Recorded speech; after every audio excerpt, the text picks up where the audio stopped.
record. Okay, so today Zach asked us to go through D&C LDS 85. From these notes, I could go double check, but I do believe that only the LDS accepts it and not our LDS, which is I'm not worried about that. I'm worried about the content, and the content I do believe, as in partly why I made this chiasm here that we will go over, use as the basis for our today's discussion. And this content is, I do believe this content is of lawful intent. Oh yeah, this is a real revelation in my honest opinion. Yeah. I am just bringing out how it's not in D&C. Oh, Doctrine, Book of Commandments, 1833, D&C 1835, or the D&C 1844. It's not in any of those.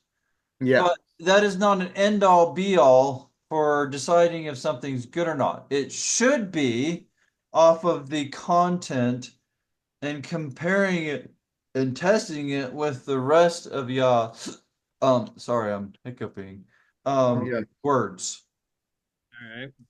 It shouldn't be just because it's in this or that DNC. Okay. What? Yeah.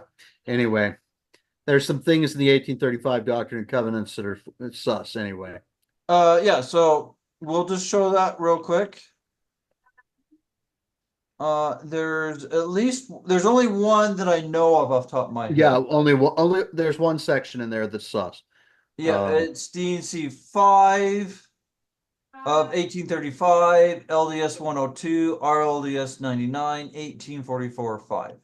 And here's the page for it. If anybody wants to go take a look at it, I could do more, but this is enough.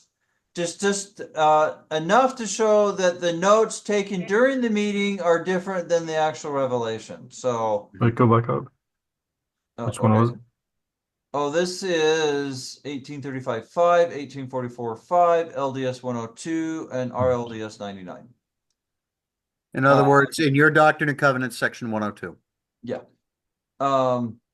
The actual content of the notes and the supposed notes, they both have problems. But we're not going to go over that right now. So we're going to go into this page right now only goes over that, and it's just it's a time constraint issue. So there's a lot of things I want to get out, and you just have to prioritize. Saturday.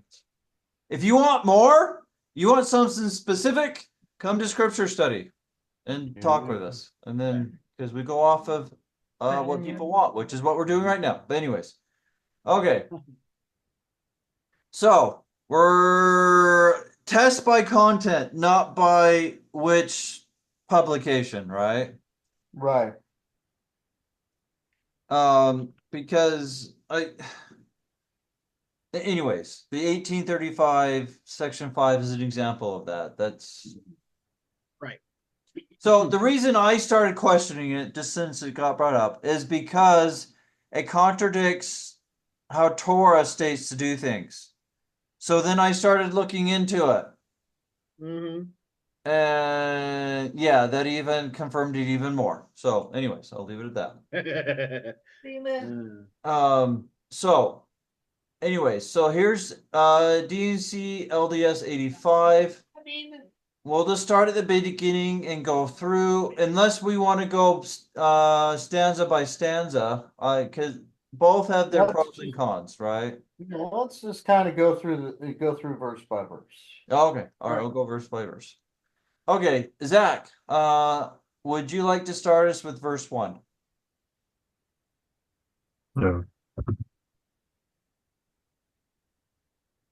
It is the duty of Yahweh's clerk, whom he has appointed to keep a history and a general church record of all things that transpire in Zion, of all those who consecrate properties or receive inheritances legally from the bishop.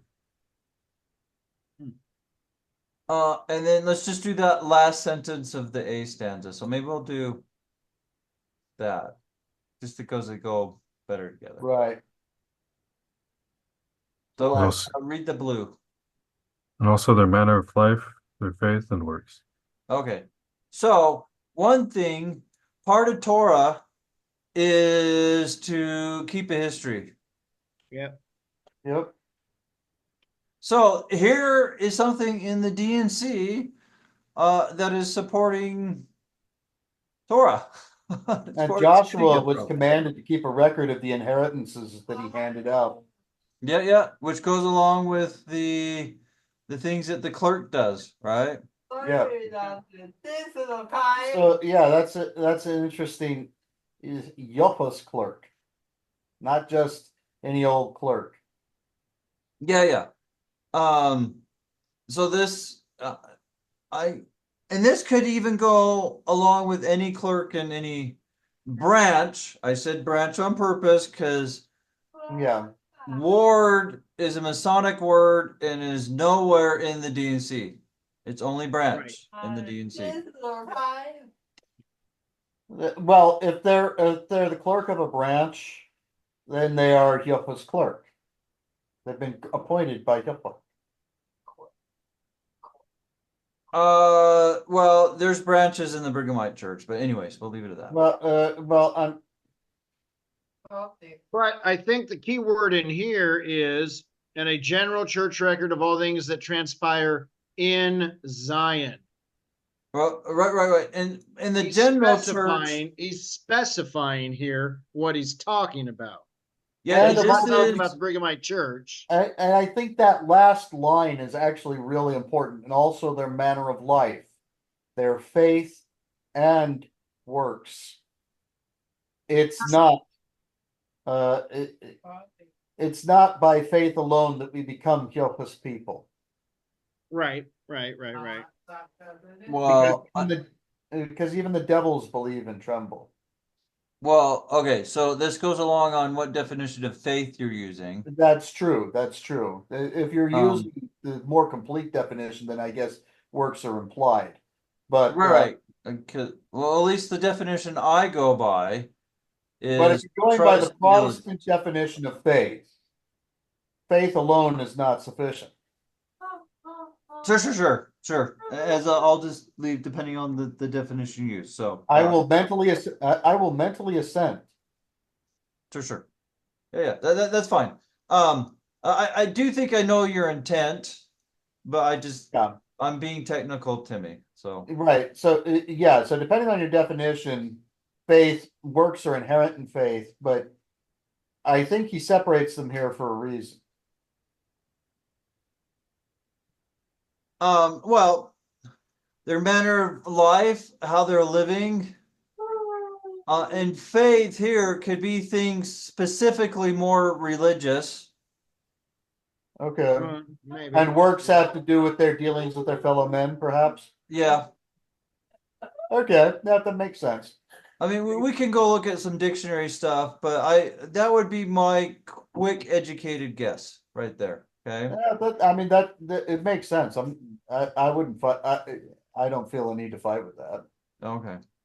But I do think general church record, this is talking about a lack of a better term right now, the sea level church, or as in the Melchizedek level of the church, as in the first presidency level, and not your local ward. Your local ward is not the general church record. Right. I mean, sorry, I said ward instead of branch. My bad. Some bad habits die hard, right? Old habits die. Old habits die eventually. Hopefully. Anyways. But with this general church, I would say this is talking about a clerk of the first presidency. Yeah. And not just your local branch. I said it right that time. That would make sense because it says general, which to my way of thinking is a much broader scope than, oh yes, in this branch we had many children and were happy and great, or something like that, right? It's broader. A general church record means that it's from a higher viewpoint and it's more general. But yeah, well, yeah. But the basic idea that the general one should be, it should be used as principles for the local, right? Yeah. Right. So Okay. anyway. Okay, Josh, will you read this B? Sure. And also of the apostates who apostatize after receiving their inheritances. Ah, you can fall even though you have an inheritance. Yeah. It is So once saved, never saved. I mean, once saved, always saved is a false doctrine. correct. Now, the other thing here is that this indicates once again the return of awarding lands by deed of inheritance, as was done in the time when Joshua brought Yep. Israel into Yep. brought Israel into Right. Canaan. Yeah. It is contrary to the will and commandment of Elohim that those who receive not their inheritance by consecration, agreeable to his law, which he has given, that he may tithe his people, interesting, to prepare them against the day of vengeance and burning, should have their names enrolled with the people of Elohim. Okay. So this is an actual interesting turn of phrase in verse 3 that I notice here. It is contrary to the will and commandment of Elohim that those who receive not their inheritance by consecration. It's not that the inheritance is a consecration. They receive their inheritance because they've consecrated themselves unto God, agreeable to his law. Right. Which he has given. And these inheritances are given why? That he may tithe his people. Which I found interesting. But anyway. Well, the tithing is to show the faith, right? Right. But they can't tithe unless they're given something. Right. Correct. And they have that's to the own whole it. point. They have to have ownership of it. Okay, so real quick, I do believe this is talking about land. Yes. They don't own the land. Okay. Yeah. They can own Because what otherwise the they land couldn't be thrown makes. off of it. Otherwise they couldn't be thrown off of it. Right. Well, and then also that means if they could own it, well, just not going off that point, but that means if they owned it, they could literally sell it, and then that wouldn't give Yahweh the right to give it back to the right people at the Jubilee. Also, So Right. there's a lot of issues with the owning with everything, including the Zion issue and throwing them out, as we've talked about, right? but Right. also, Now the main issue, the main issue is that a lot of people will point to this as saying, see, we have to be communist consecrationists. well, okay, well, let's think about this also, right? You're given your land, you're consecrated to your land.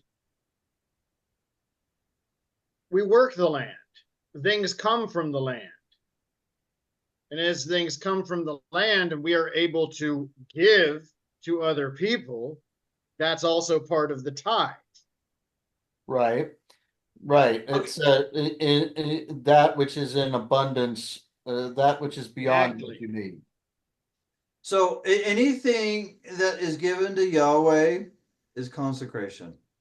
That's true. Anything that's true. According to the law, all things given to Yahweh are a consecration. Right. Yeah.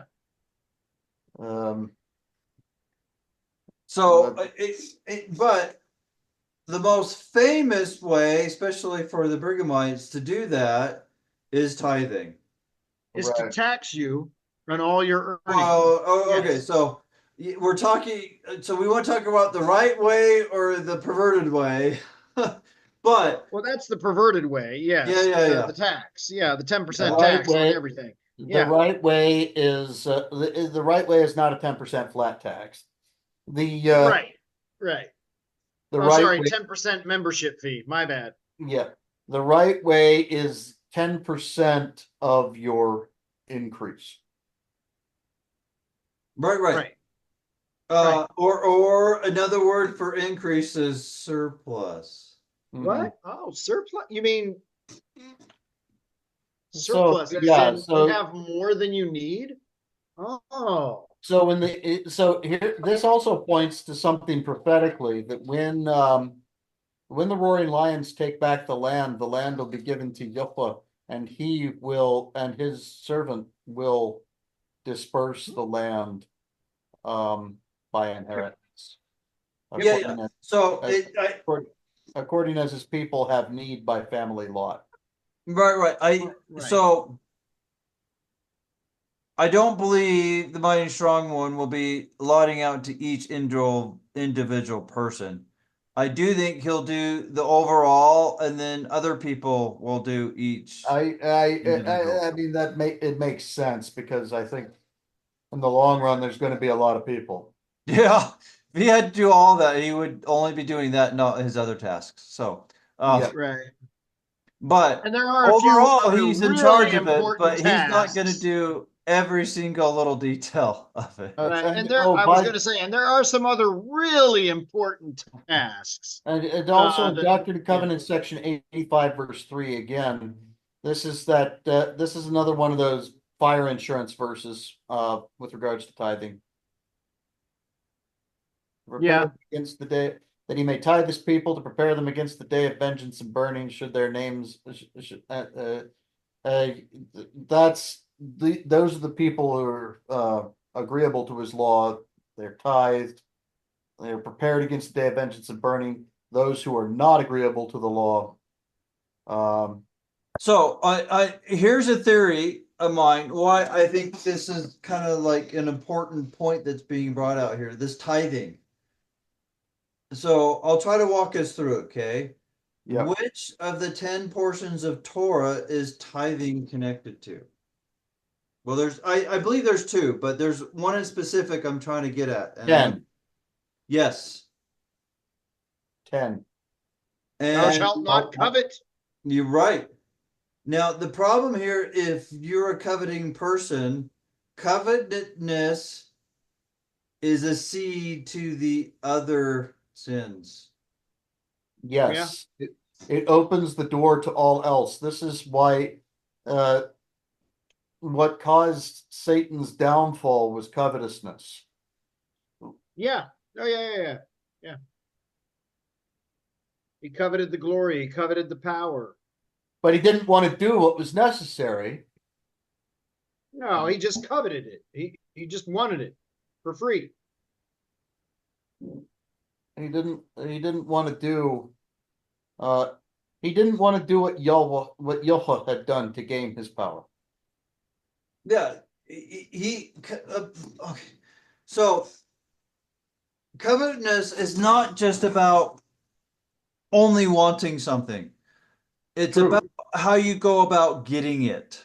Right.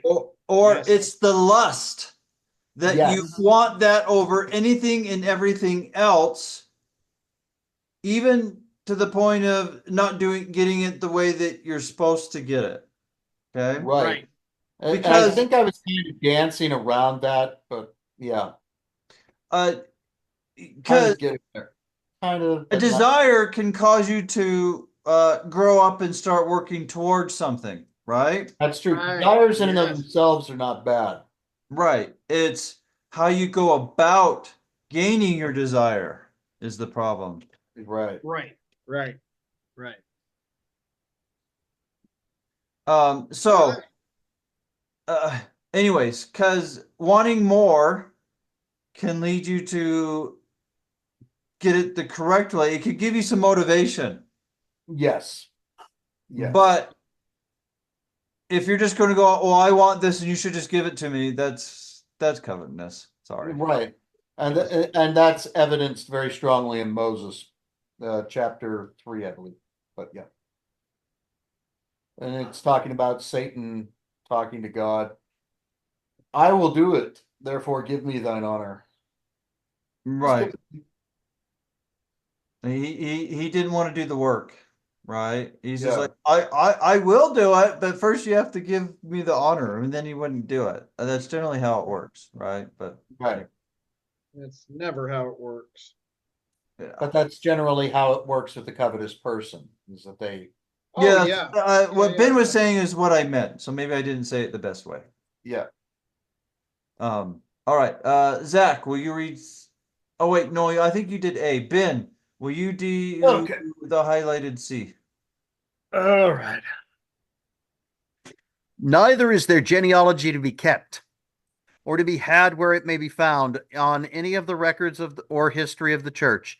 Their names shall not be found, neither the names of the fathers nor the names of the children written in the book of the law of Elohim, saith YHWH of hosts.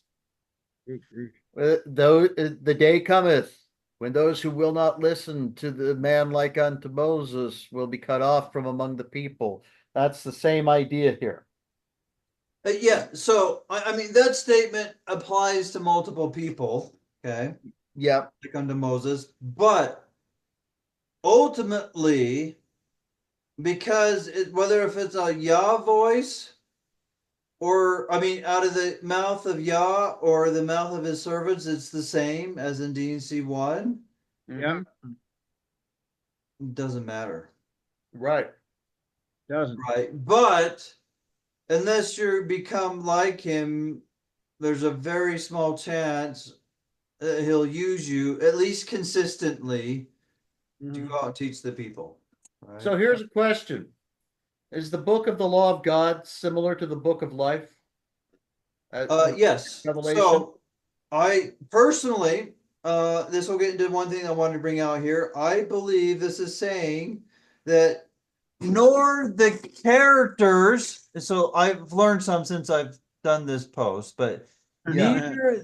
nor the characters of the followers that's written in Torah. Yeah. So if your character is not like how to be holy, how Yahweh states to be holy, Yes. you have a problem. It's a serious problem, not just a little problem. It's a serious problem. So what you would say, so in answer to my question, you would say yes. That the book, Yes. the law of God is the book of life. Yeah, it's another phrase for it.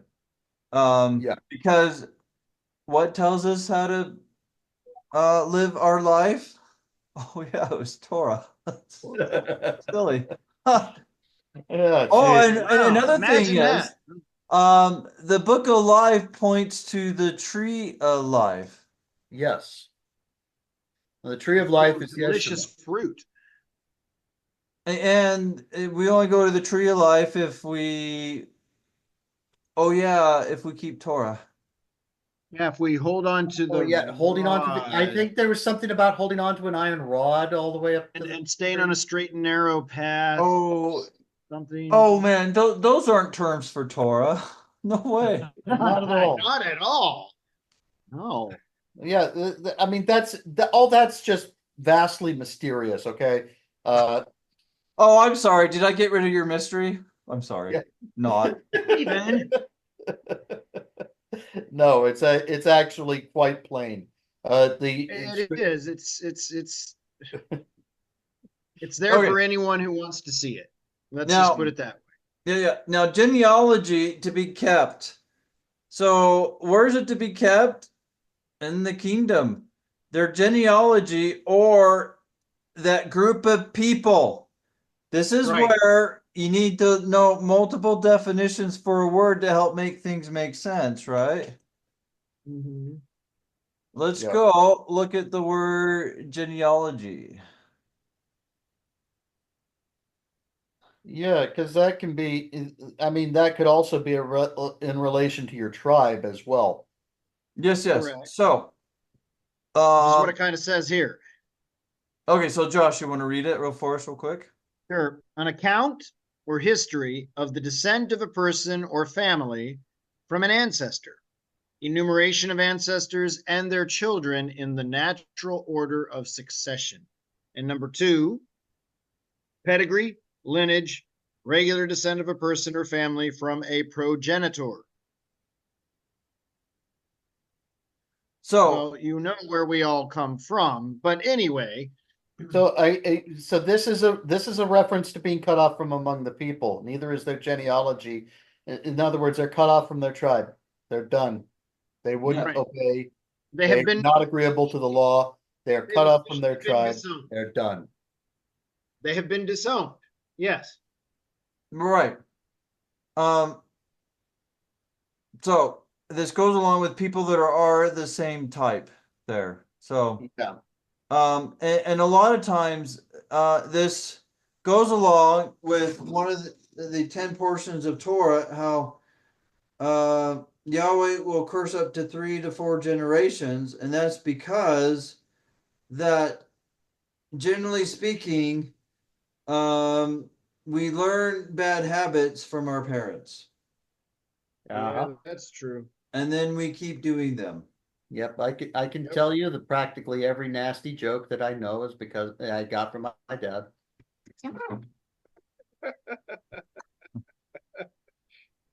Unfortunately.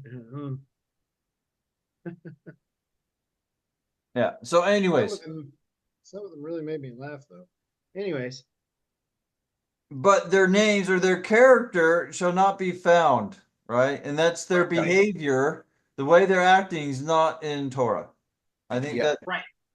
that that's a big point from that one right there. And because the way that they're acting is not in Torah, they're cut off from their tribe. Mhm. They receive no inheritance. Okay. Because you have to keep in mind where this whole section started. This 'cause section- we're talking this about section- inheritances. We're talking This about section, there's so much in this section that's about inheritances. Right, which goes along with one of the duties of the mighty and strong one is to lot out inheritances, right? By tribe. Yes. Not necessarily to each individual, but by tribe. Yeah. At minimum by tribe. Yeah. To how far that he may do it or not, I don't know. But I am pretty sure he's not going to do it on each individual person in the family. Because he's got other stuff he's got to do. And I'm pretty sure, and I'm also pretty sure that he's not going to be walking out the edge of each inheritance and saying, now this little piece of land is yours and this little piece of land is yours. Yeah. You get the rocks over there. You get the sticks over there. Yeah, no, I'm pretty sure he's not going to do that. Because he's got more duties to do. But anyway. Yeah, exactly. Okay. Exactly. So, I think it's my turn to do D. Yep. Thus saith the still small voice. Ooh. Now that points to something. Yep. Right? That points to the law, the Torah. Yep. Which also points to Yahweh's words, because everything Yahweh says is according to that. But anyways. Right. Everything that Yahweh says is Torah. So, that's eternal. I'm going to add a little bit. That is eternal. Because the punishments. Yeah. Because he has dictated some punishments. But anyways, I do believe that's what you mean. You just got a little overexcited. Well, the point is that the sentence had its own built-in ending. So the sentence itself was Torah and it passed. It expired. Not necessarily, because some people don't do what's required to make it go away. Well, that's true. That's true. So, anyways, all right. Which Still whispereth. small voice. Oh, go ahead. No, I was just saying still small voice. Oh, okay. Which whispers, yes, that still sounds like a small voice. Yep. Through and pierces all things. Oh, wait a minute. What pierces us? The word of Elohim, which is Torah. Yep. All things is a key phrase to Torah. Torah. And I will say, with this context here, I would say that's Torah. Yes. The whole thing there, I think I agree with you, is speaking of Torah. Yeah, The yeah, verse 6 is all about Torah. yeah, yeah. Mhm. And Oftentimes it maketh my bones to quake. oh wait, that bones is a key word for law, which Yep. goes with Torah. Yeah, when I am convicted of something that I didn't know that I was doing wrong, that I find out that I was doing wrong, it's a very physical thing too. It can be. It can It be. can be. It can cause you to quake. And or when you see things, or when things are made manifest as you're doing a scripture study that you know are true, but you don't like, like Mm. punishments that must shortly come upon the world. Mm-hmm. Makes your Yeah. bones quake. Well, I Yeah, know what's but coming, but I know what's coming after, which is better. Yes. correct. Well, I think verse 6 is just one big exposition on Torah. Yeah, Yeah, yeah. absolutely. It's like a T, a key, right? Right. In fact, there's prophecy about how people will be unified in Zion. Yeah. And that's because they will be thinking the same way, expecting the same thing, because they're going to expect Torah. Because finally, God will have a people that he can write Torah on their hearts. Yeah. Mm-hmm. And that's what's going to unify them, is that Right. they're going to all want to do it Yahweh's way. Because that's the one thing that everybody fails to recognize when they're reading Jeremiah, when it talks about the new covenant and the law that is written in their heart, the word for the law in that verse is Torah. Yeah, if you go look at the Hebrew underneath it. Right. Torah. Right. He will write his Torah upon their hearts. It's kind of like I heard this analogy as I was listening to a video about the true meaning of saved by grace. And it was an analogy that was given that say I'm living it up and I'm doing all kinds of drugs and being all kinds of nasty in my parents' house, and they get impatient with me and they throw me out. But they keep an eye on me and they're seeing how I'm going through the lesson of being thrown out from the house. And they offer me a chance to put my life back together again. And they bring me back into their house. That was grace. To bring me back into the house was grace. But I still have to live by the house rules. Yeah. Yeah. Yep. AKA Torah. Sure. Yeah, And, that's a and good analogy. Yeah. I like that analogy, Ben. That's a good one. yeah. Okay, so I do think it's Zach's turn to read E, correct? Yeah. Yeah. And it shall come to pass that I, Yahweh Elohim, and it goes into F. Yeah, so we'll just stick with Just keep that. reading. Just trying to stay with the stanzas. I don't know what to say about that, right? Well, okay, so clearly this is an action that's about to be taken and that's going to be done by Yahweh Elohim. Yeah. Yeah. So, but I do think for Elohinu you need the yor, but that's fine. Yeah, that's true. You've got a point. It's not a big deal. Ultimately, it's the same person, just a slightly different name, right? Yeah.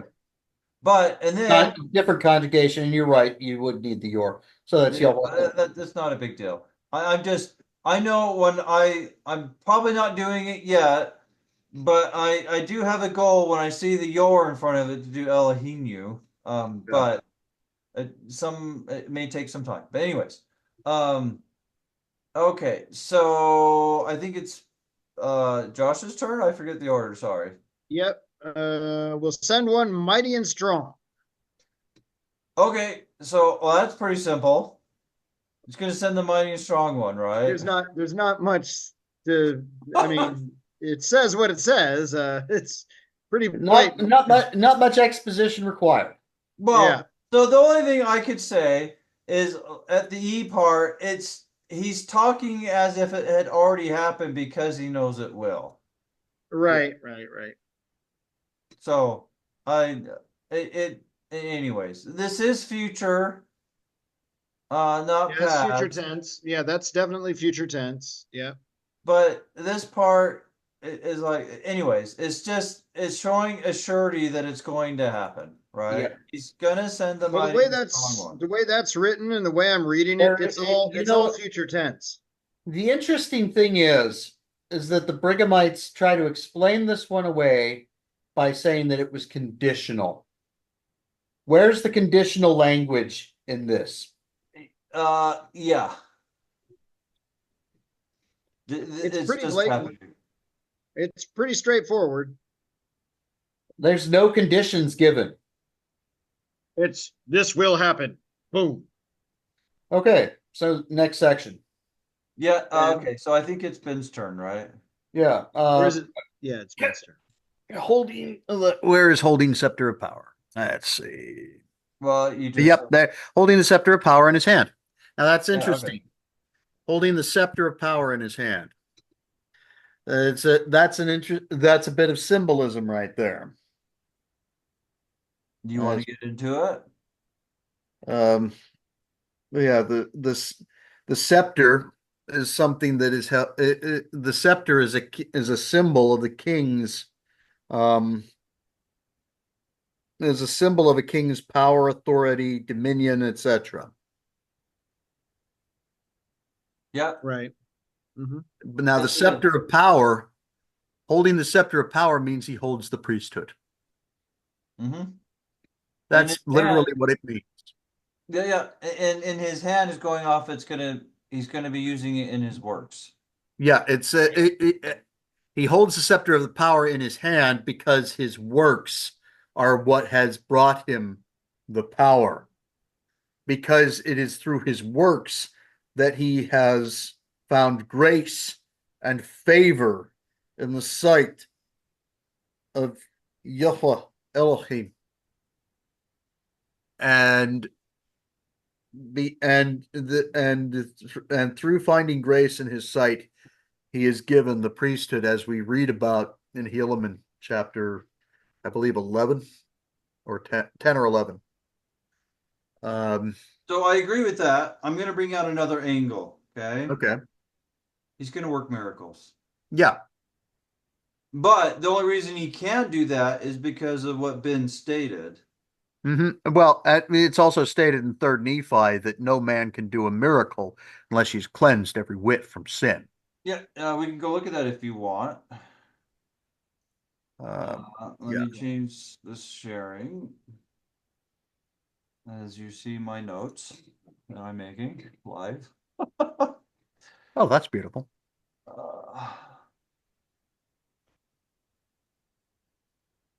Oh, look, there it is. So, No, man. you want to read those, Ben? And now it came to 3rd Nephi, chapter 8, verse 1. Now it came to pass that according to our record, and we know our record to be true. How do they know that their record is true? For behold, it was a just man who did keep the record. How do they know it was a just man? For he truly did adding stuff there, but yes, just like I did. Yeah, For he truly did many miracles in the name of Yeshua. miracles. And there was not any man who could do a miracle in the name of Yeshua, save he were cleansed. Save he were cleansed every whit from his You mean iniquity. not just a little?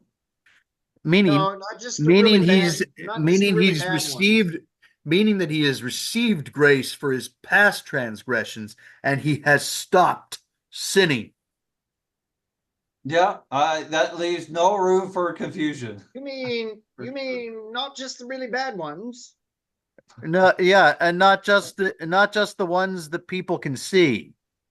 Ooh, Not just every the one, whit, not just the ones that could show up in a tabloid section. every whit.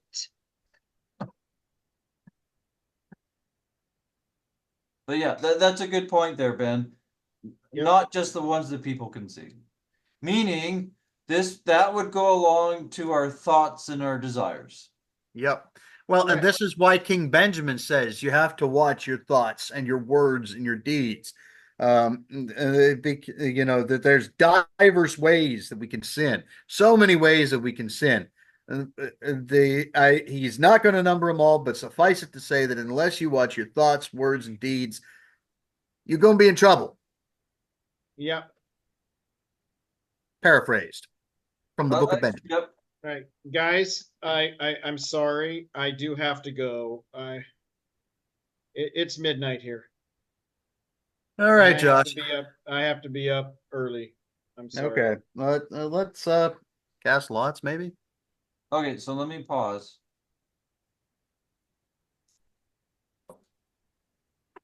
Okay, so we're back after saying some goodbyes. Anyways, so H, let me go highlight it. And clothed with light for a covering. Okay. Oh, Doctrine and Covenants 8445. Sure. We'll do that. Give me just 1 second and we can go do that for you, okay?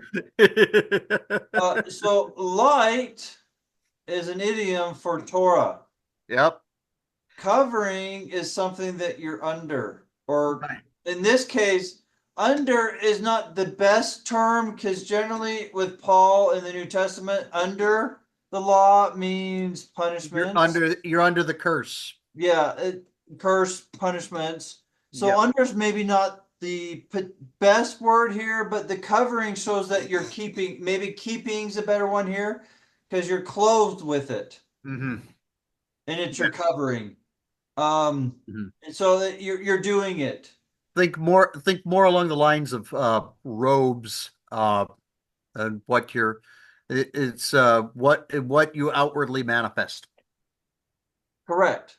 And so the mighty strong one will be manifesting Torah in his deeds and Right. miracles. In fact, though, it's interesting to bring out how G talks about how will be doing miracles, and then H kind of tells us why. Yep. Or how. And Or why is able, right? yeah, Because keeping Torah, which goes along with what Ben was bringing out. which also is going along, which is supported grandly by Doctrine and Covenants section 84, verse 4. Okay, so now we'll go do that, and I believe, oops, yeah, Not 88, 84. oh, 84, 45. Not 88, 84. this is 84. Oh, that is 84. Yes. Oh, yes. Never mind. So is that what you want? Yep, that's the one. Yep, that's the one I want. Okay. For the word of YHWH is truth, and whatsoever the word of YHWH, the Torah of YHWH is truth. Whatsoever is truth is light, and whatsoever is light is spirit, even the spirit of Yeshua HaMashiach, i.e., Torah is the spirit. Yeah. Or behavior. Mm-hmm. Which teaches us how to be holy as he is holy, and Yeshua is the perfect personification of Torah. Mm-hmm. I think there's a point there. Oh yeah, Yes. he lived Torah. He is, in that way, he is Torah. Being its perfect personification. Yes. He is Torah because that's how he guides everything he does. Mm-hmm. So, all right. So let's go back to D&C 85. Okay. Okay. I believe it's Zach's turn to read the eyes. Whose mouth shall utter words, eternal words. So, this is bringing out how the mighty and strong one shall utter Torah, because it is Yep. Torah that is the eternal words. Mm-hmm. And hence why I say Yahweh Elohim's ancient and eternal Torah. Mm-hmm. And there's tons of prophecy in other than this one that shows the mighty strong one will be teaching Torah. Mm-hmm. Yep. Okay, so next is while his bowels shall be a fountain of truth. Now the bowels are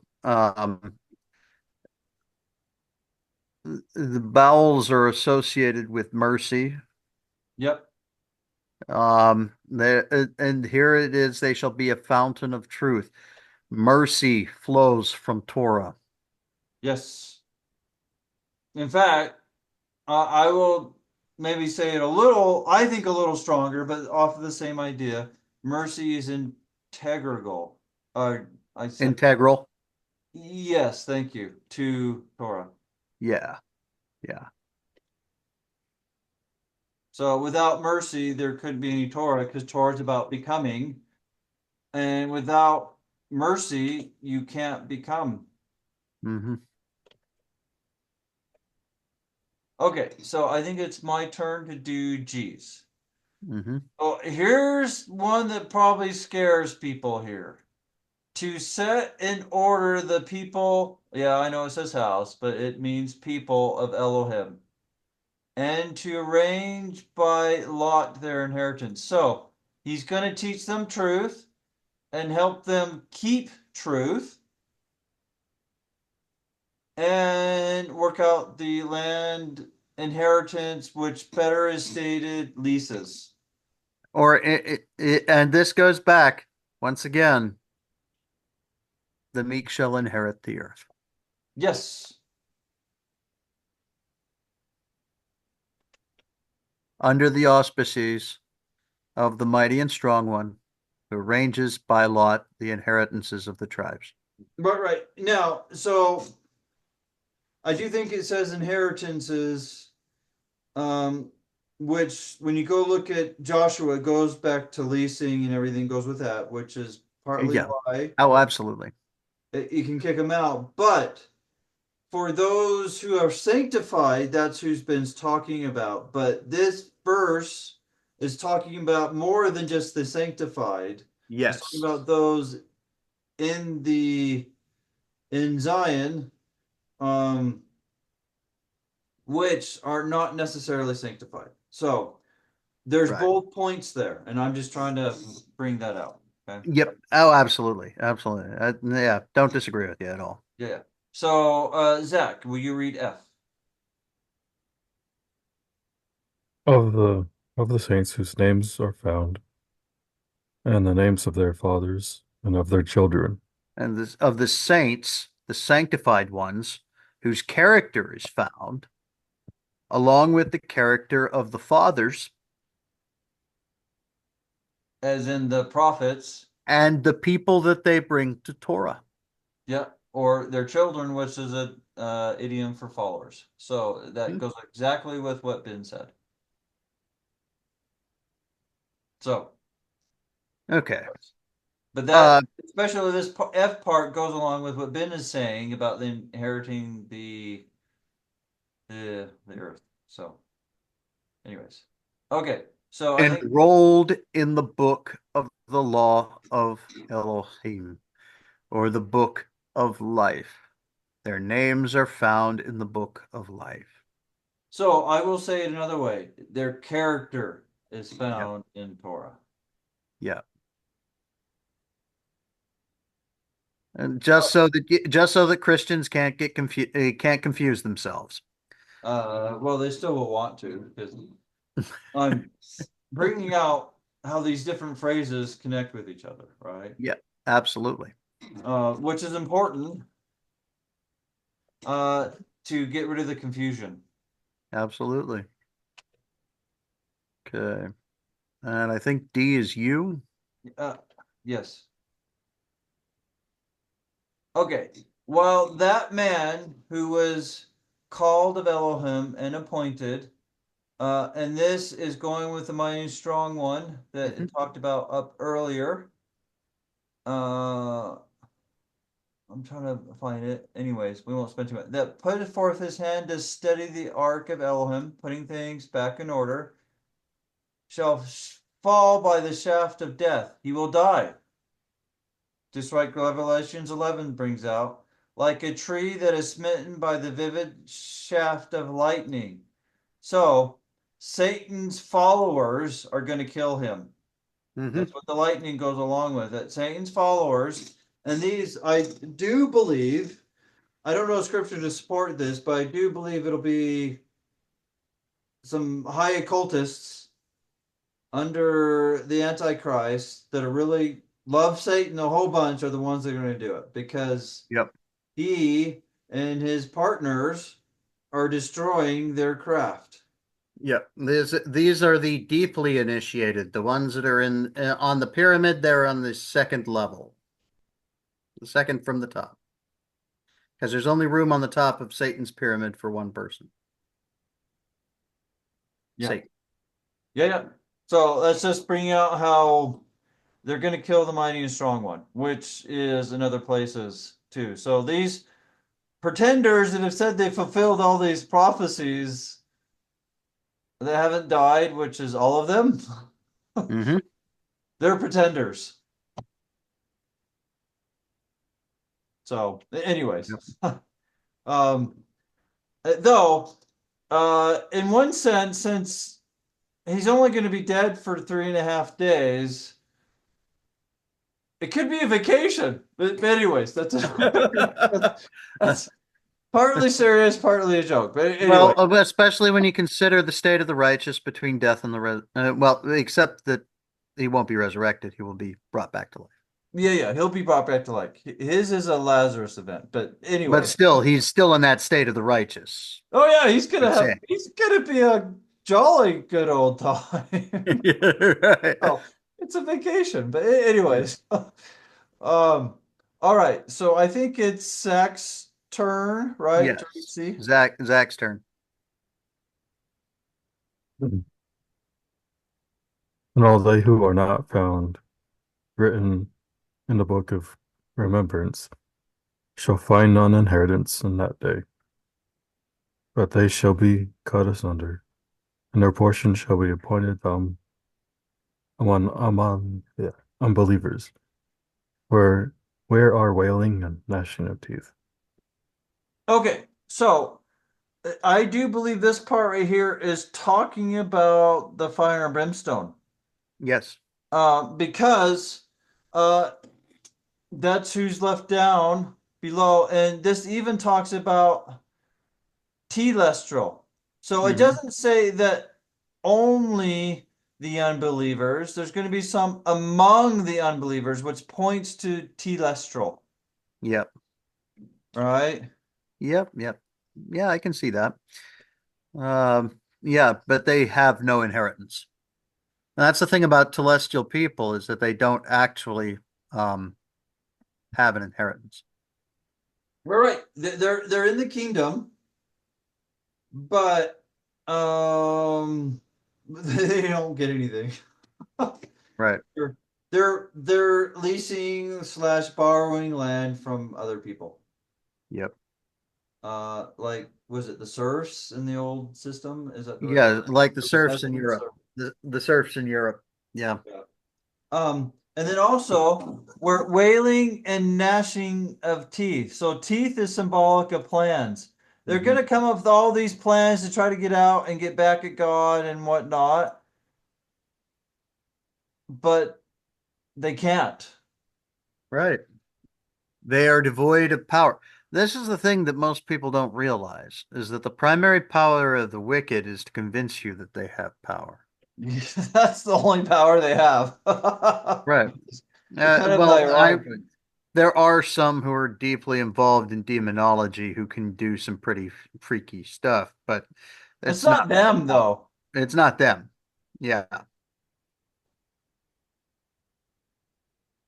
Yeah. That's not their power. Yeah, that's anyways. It's just some kind of a supernatural. It's a manipulation that's going on It's that well, you and know. mostly it's a manipulation of perception more than anything. Huh, that's interesting. I have not thought about that stuff much. So Yep. It's more of a manipulation of perception than anything else. Because many of these showings of power in the occult religions were also associated with mind-altering substances. So that is true. So that does make some sense. so it's like I said, it's a manipulation of perception. Oh, that makes sense. That makes sense. So these things I say not of myself. So this is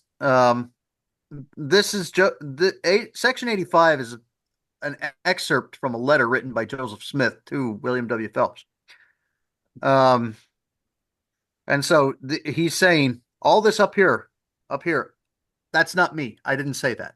Yeah, he's kind of saying that's like a "Thus saith Yahweh" to Yep. some degree. Not exactly, right? But to Yep. some. These things I say not of myself. Therefore, as Yahweh speaketh, he will also fulfill. Well, I mean that middle part pretty much almost says the "Thus saith," right? Yep. And they who are of the high priesthood, whose names are not found written in the book of the law, or that are found to have apostatized, or to have been cut off from the church, as well as the lesser priesthood who are members in that day, shall not find an inheritance among the saints of the Most High. He just cut off the church. Mm-hmm. Also in a B double A, like Joseph knew he wasn't the mighty strong one. Yep. Yeah, yeah. He knew he wasn't. He knew it wasn't him. Yeah, very good point there, Zach, because a lot of people like to claim it's Joseph Smith. Right. Uh, so yeah, Yeah, I think he knew what his role was. I think yes and no. Well, I overall, think to some degree, but not fully. So Yeah, I think that I think to some degree you're right, Zach, but I also think that he said some things which made it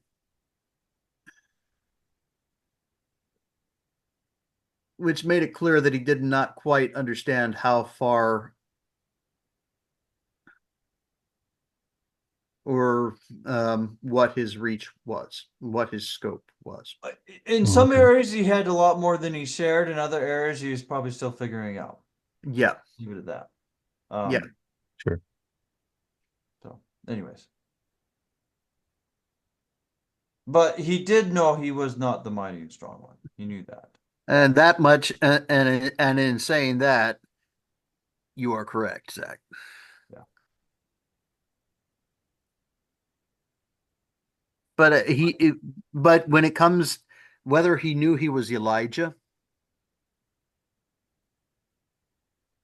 I don't know if he did, to no, be I don't know honest. that he did because he spoke later in his life of the coming of Elijah as a future event. It'd be interesting to see that talk and whether if it's authentic or not. But anyways, that's another subject. Well, I mean, There's just a lot of talks out there that a lot of people claim came from him, and I don't give him credence. So, but yeah. anyway, it's a whole nother Well, subject. I mean, it goes against the Brighamite narrative of the. I That's I not don't think it's I don't think it's a Brighamite fabrication because it goes against the Brighamite narrative of D&C 110. well, there's more tests than that. But anyways, that's a whole nother Well, subject. Maybe right, one day yeah, you can share it with me. yeah. Okay, did you finish B or did we get kind of stop in the middle of it somewhere? I think We finished B. I Okay. think you finished it. Yeah. Okay, so I'll finish A real quick and then we'll pause, okay? After we talk about it. Mhm. Therefore, it shall be done unto them, unto the children of the priest, as will be found record in the 2nd chapter and 61st and verses of Ezra. So I have 61st that. and 2nd verses of Ezra. So I'll read that real quick. And the children of the priest, the children of Habipah, yeah, sorry. The children of Cuz, the children of Barizia, which Barzillai, okay, I won't remember how to say the that. children of Habaya, the children of Koz, the children of Barzillai, which took a wife of the daughters of Barzillai the Gileadite, and was called after their name. These sought their register among those that were reckoned by genealogy, but they were not found. Therefore were they, as polluted, put from the priesthood. So, uh, the wicked, as D&C 121, which was received in Liberty Jail, will not have the priesthood. Yeah, I looked it up on Bible Hub. Uh-huh. It reads You wanna it reads a little different. A little share? different. Okay. Well, it's probably a different translation. Yeah, well, let's go look at it. Here, I'll bring up Bible Hub. Oh, you got it? Okay, go ahead. And from the priests, from among the priests, the descendants of Abiah, descendants of Makos, descendants of Barzillai, who had married a daughter of Barzillai the Gileadite, was called by their name. These men were searched for their family records, but they could not find them, and so were excluded from the priesthood as unclean. The governor ordered them not to eat the most holy things until there was a priest to consult the Urim and Thummim. I think the King James in this case is better, personally. Yeah. So I don't know which translation that is. That's if it's Berean. Bible Hub, it's probably the Berean Standard. Yeah, Berean, especially, yeah, it's most likely the Berean. A lot of times I do like the Berean, but in this case, I think King James is better. It actually makes it clear. I think it makes it more clear. I think it makes it more clear what happens. Yeah. Up from the priesthood. Period. Yeah, and it goes more of what stated in other places in the law / Torah. So, Yeah. anyways, Hey, but Andy. oh wait, Hey. let's finish up real quick. Oh, Because we're still recording. So, there is a good expounding of D&C 85. I have a few things here down at the bottom on the chiasm page, a post I did on some things on this. Not everything that we talked about, obviously. But yeah. So I think that was a good reading, and I think with that we're done for the day. All right. Yeah. Okay.